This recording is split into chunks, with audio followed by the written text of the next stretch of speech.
This was insane to witness as the St. Louis Blues take a huge win in the Prospect Showcase versus the Minnesota Wild, and fans should be fired up for these top prospects that showed out in this event. We're going to break down this, a controversial event that led to the game-winning goal, and so much more on all these prospects that have fans buzzing. We're going to break down all that and so much more in this episode. Before we get into that, we just want to give a huge shout out to everyone. We reached our goal of 4,000 subscribers. We seriously want to give a shout out to everyone watching that's hitting the subscribe button. We're going to set our goal to 5,000 before the season starts. Listen, Blues fans, you guys have been doing incredible, and we know you guys can get there. But with that, let's just hop straight into that, where we do see the St. Louis Blues came out with a 6-4 win, thanks to Justin Carbonneau scoring with 1:22 remaining to take the lead. Now we're going to break down multiple prospects that really stood out in this event, but let's just go straight into, listen, the lines did not change up. We've seen the lines. We covered this.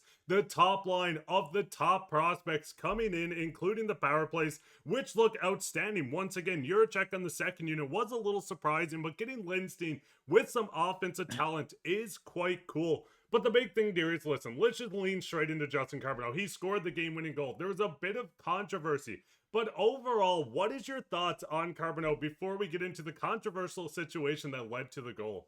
Yeah, I mean, he put his fingerprints all over this game, right? Which is a good thing. Hockey is back, right? It was our first little taste of hockey for this season. Of course, it's the rookie camp, or whatever teams are calling it right now. Everyone's calling it something different. But a lot of really good things to like from Justin Carbonneau in this game. We'll get to that incident in a second, but obviously, gets them on the board with a minute left, or about a minute left, to take the lead, and then ultimately they win. He was standing in the right spot. He looked good all game, and we cannot, we would be remiss if we didn't mention the amazing pass from Otto Stenberg. And again, we're going to, touch on all different prospects in this video, because there's a couple defensemen that played really well too, but I mean, just a brilliant pass. And everyone's looking pretty good. And the guys that we said to look out for, again, they're probably the top prospects, but it's nice to see everybody firing on all cylinders and came out to play, because, if they didn't, then I'd be a little concerned, right? And we were talking about how some of these guys have to dominate, and they did exactly that. So nice to see. And Carbonneau starting off as a St. Louis Blue on the right foot. And I mean, you can see from the clip here, Otto Stenberg setting him up for a beautiful goal to take the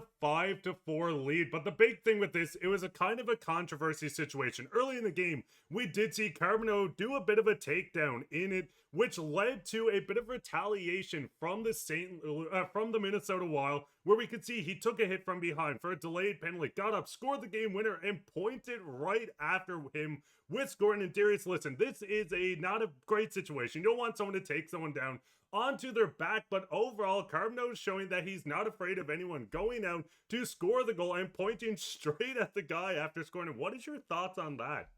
Yeah, a little bit of a dangerous play, right? Maybe move away from that stuff a little bit if you're Carbonneau. But, Stevie Lescovar, he's a tough customer. I had the opportunity to watch him play a lot last year. He is a big guy who likes to play physical. And, Justin Carbonneau came in with the spine buster and, gave him the most electrifying move in all of sports, the China shop elbow, putting him down there on the ice. But in all seriousness, a little bit of a dangerous play. But I love this heated stuff in sports, right? A lot of people don't like it when it comes to playoffs and when the games matter the most. Stuff like this, when you get competitive, it's nice to see that certain players and young players who have tremendous upside and a high ceiling in your organization don't shy away from that stuff. And I like the swagger of Carbonneau, pointing at him after. A nice little back and forth. I really, really respect Stevie Lescovar's game. I think he's a great player, but a nice little exchange there. And nice to see it in the first game of, the rookie camp and the prospect showcase. So I can appreciate that from both sides there, but it's nice that the Blues and Carbonneau came out on top with that goal. And again, beautiful pass and a good finish too, right? You got to know where to be, and Carbonneau was in the right spot there. So nice to see that for sure. And we know a lot of these guys stood out. I mean, going to Otto Stenberg, we've seen the pass in this. Otto is all over the ice. The biggest thing with him, and if you're watching any of our videos with the quick little highlights, Otto Stenberg's puck handling and passing ability has really stood out the most. We've seen the clip where he passed it pinpoint to Carbonneau for the little 1T tap in front of the net. I think Stenberg is a lot farther ahead than some people are expecting. Listen, I'm not going to say he's going to come in, jump into the top six or middle six player immediately, but I would not be shocked if we see Stenberg getting a quick little stint with this Blues team throughout the season, or if next season going in that Stenberg's a full-time guy. I don't know if you feel the same, Darius, but the more and more of I watch of this kid, the more I genuinely think he's one of the top prospects. And listen, we all know he already is, but I genuinely think there is something special brewing within this kid.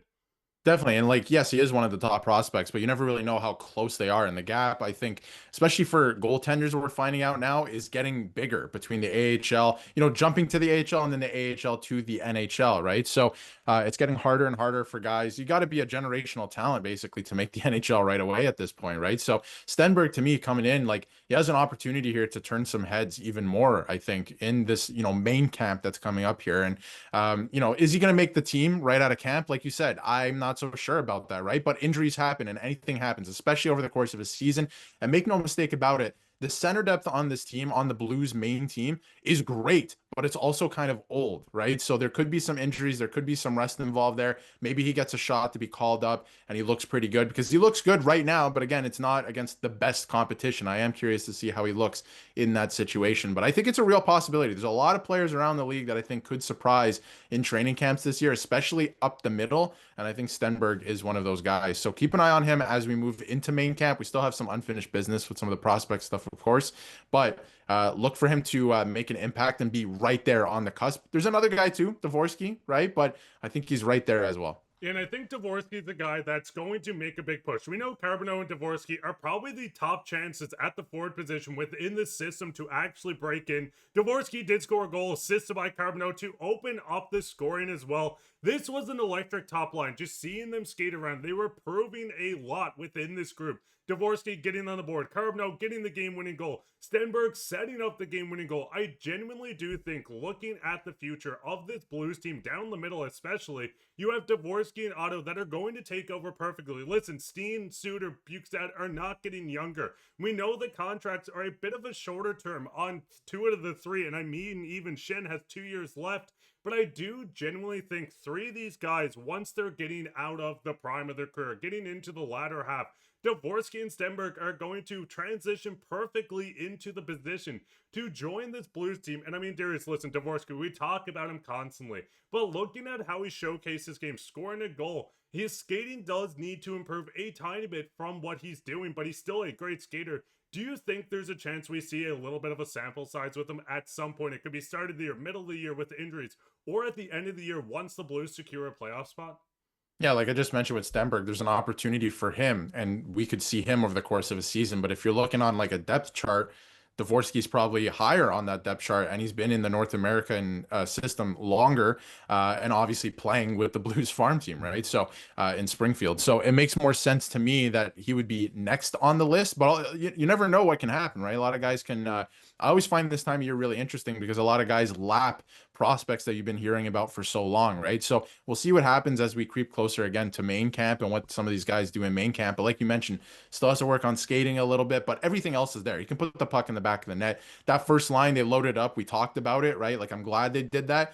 And look where all of them are. Like, they're all in the right spot, right? Like, they were all moving really well. They're creating plays, creating scoring chances, driving the net too, right? Like, they were making things happen all night. So I'm excited to see what they're going to do. But again, I want to see them against tougher competition still, because we know a lot of these guys should dominate at this level. Again, like I mentioned earlier in the episode, like, if they weren't, then we'd be concerned and that would be a story. But I'm excited to see what they do against tougher competition and some of the other teams in the leagues like their best.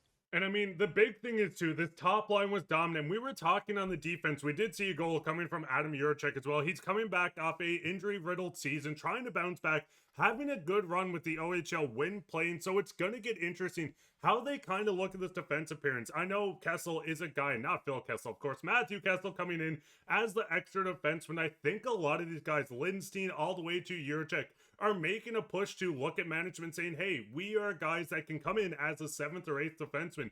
Don't be afraid to inject us into this lineup of Blues fans. What is your thoughts? We're going to cover tomorrow as well. Everything on the game coming out tonight. What is your thoughts on this Blues? Who is your favorite prospect from the game? Listen, Carbonneau really showed out that he looks like he should be in Hollywood as well with Dylan Holloway. But what's your guys' thoughts on all this? Let us know down in the comments. Speaking on comments, we got a doubleheader again today because we have a doubleheader of prospect games coming through, and we do see, can't wait to watch tonight and tomorrow's games. And going into talking about the practice, the first line is dynamic. You can't take your eyes off them. The first pair are extremely skilled, absolutely extremely talented. This is a really interesting group that's coming through because there's so much talent coming from these guys, and it's going to inject into the Blues team in the future. But who's your favorite prospect? Let us know down below, and you can be on comment of the day. While you're down there, leave a like, subscribe, share this with your friends. We'll be back in another episode, so keep your eye for that. But I've been your host, Mark, with my co-host, Darius, and take care.